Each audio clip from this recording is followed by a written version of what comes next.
favorece la teología de la liberación. Discutido, claro, es que en esa crítica que realiza el Papa, pues ya a principios del siglo XXI, no cita la teología de la liberación.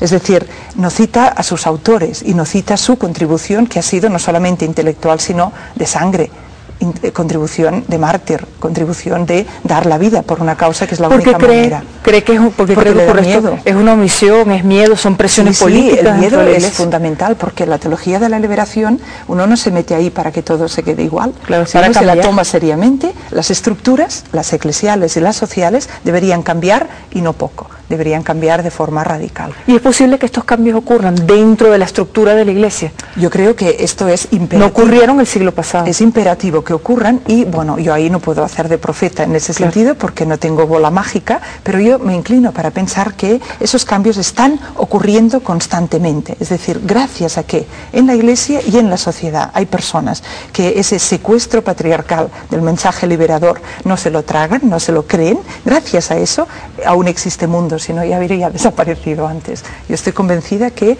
bueno, personas anónimas, y ahora este domingo celebraremos en la Iglesia la fiesta de Todos los Santos, es una fiesta muy democrática, porque lo que afirmamos ahí es que, bueno, lo que llamamos santos, conocemos muchos que están en el calendario, pero aún hay más que no conocemos. Por tanto, esa parte anónima de personas que nunca van a aparecer en los medios de comunicación, pero que viven su vida pues con esperanza, y viven su vida con honestidad y con valentía y con coraje para dar pues testimonio de la verdad. Esas personas están manteniendo pues están evitando que se colapsen las estructuras en ya una situación irreversible.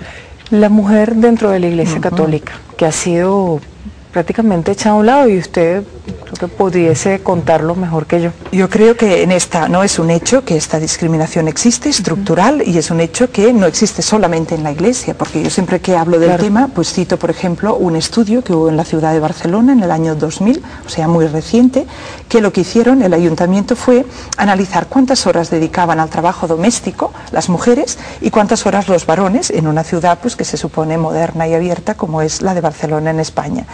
El resultado fue, en el año 2000, en la ciudad de Barcelona, las mujeres dedicaron 30 horas semanales a tareas domésticas, que incluían, por ejemplo, el cuidado de los ancianos enfermos padres del compañero, ¿no? Eso realizaban las mujeres. Los varones dedicaron 15 horas semanales, no es que no ocuparan nada con tareas domésticas, pero esa era la proporción. Mientras que el sueldo de los varones en Barcelona ese año fue el doble que el de las mujeres. Por tanto, la conclusión era, ese año en Barcelona las mujeres habían trabajado el doble que los varones, habían percibido la mitad del sueldo. Eso es una realidad de discriminación que existe en la sociedad, en la Iglesia y que también. Se replica dentro de la Iglesia, pero tiene implicaciones distintas dentro de la Iglesia católica. Por ejemplo, en la Iglesia pues estaría el tema de la ordenación de la mujer, que eso no es una posibilidad hoy en la Iglesia católica, y estaría el tema sobre todo pues de los lugares de toma de decisión, de gobierno, que eso sí que empiezan pues con, bueno, mucha prudencia, pero a abrirse para que haya dicasterios o lugares dentro de la estructura.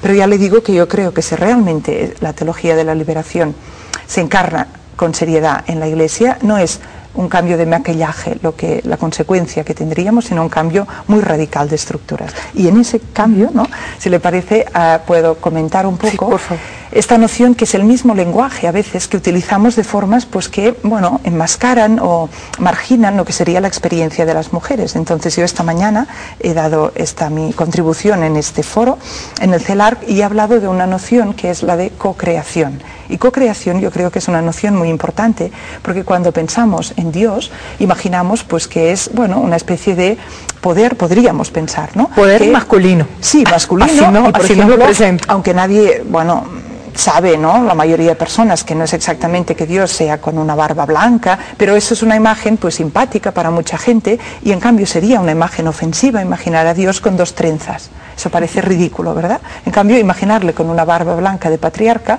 bueno, sabemos que no es real, porque Dios está más allá de esas imágenes, pero no parece ridículo. En cambio, las trenzas o un moño, por ejemplo, que podría llevar una mujer mayor, eso parece ridículo. Pero a donde iba es a esta noción teológica de co-creación. Eso significa mucho, porque eso significa entender un poco, entrar un poco dentro de la parte más escandalosa del cristianismo, que nos dice que Dios con ser Dios, porque nunca el cristianismo ha dicho, no, Dios nos lo inventamos nosotros, no, Dios existe, Dios ha creado el mundo, pero Dios no se relaciona con ese mundo que ha creado solamente como aquel que da, sino que se relaciona con este mundo como el polo donador o que da, el polo receptor. Una relación dialéctica. Y con una relación de reciprocidad. De reciprocidad quiere decir de igual a igual. ¿Cómo puede Dios relacionarse así con su criatura o su creación? Entonces esta idea la he desarrollado esta mañana a través pues, de lo que sería la persona de María de Nazaret, ¿no? Como lugar teológico de la libertad cristiana. Eso significa que en ella aprendemos que Dios nos busca a cada una y a cada uno de nosotros para realizar con cada persona una relación íntima de libertad, de amor libre, y la metáfora sería, a través de esta relación, como María, queda la persona embarazada de la realidad de Dios, que es una realidad de amor. Y nuestra tarea humana, para todo el mundo que nos esté escuchando, si sea varón o si sea mujer, sería entonces, la expresión en castellano nos queda bien, porque sería dar a luz la luz. La idea teológica es, el mundo está, bueno, podríamos pensar que está sin sentido hasta que las personas no, bueno, le llenamos de sentido a través de un acto libre. Y ese es un dar a luz a Dios en el mundo, como hizo María en su momento y su contexto. Eso sería, bueno, un mensaje para toda persona. Sus palabras tienen poco que ver con lo que escuchamos de la jerarquía de la Iglesia Católica, hermana. Lamentablemente se nos termina el tiempo nuevamente. ¿Cómo es eso? Siempre se queda corto. Siempre nos quedamos cortas. Pero queremos hacer la invitación para las dos actividades. En primer lugar, para mañana, a las 3 de la tarde. A las 3 empieza, y yo creo que, bueno, a las 6 o máximo a las 7, porque hay una película. Eso va a durar esas 3 horas mañana por la tarde. La discusión sobre teología de la liberación. Naturalmente, la entrada libre, todo el mundo que quiera, aunque no estén apuntados al congreso o al foro, pueden venir mañana a las 3 de la tarde. E invitamos también para la del sábado, que tiene que ver con el tema que conversábamos ayer, hermana, que va a estar el ministro Eduardo Samán conversando creo también que es con Sor Teresa a las 11 de la mañana, también en el CELAR, en Altamira. Hermana, gracias nuevamente, gracias por acompañarnos estas 2 noches. Gracias a Bienvenida vosotros. siempre. Gracias. Despedimos a la hermana Teresa Forcada Ívila, como recordamos, lo volvemos a insistir en la convocatoria, está participando en un encuentro sobre teología de la liberación que se desarrolla en el Centro de Estudios Latinoamericanos Rómulo Gallegos. También finalizamos Contragolpe por la noche de hoy. Gracias a todo el equipo de Venezolana de Televisión, también a todas y todos ustedes. Sigan con la información internacional en las mejores manos, las de Walter Martínez y su dossier. Buenas noches a todas y todos y hasta mañana.